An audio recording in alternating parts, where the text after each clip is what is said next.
இரு பெருமை மிகு குடும்பங்களும் ஒன்றிணைய வேண்டும் என்பது எனது விருப்பம். உத்தரவு மகாராஜா.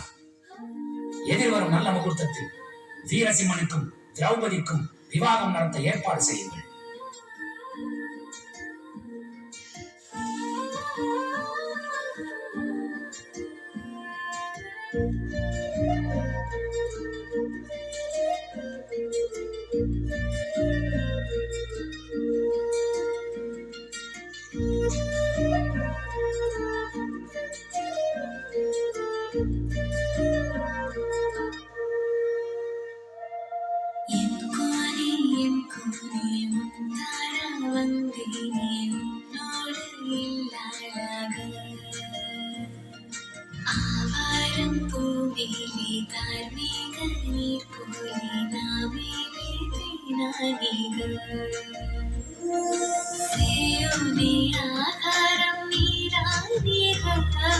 மாயோனே பூவா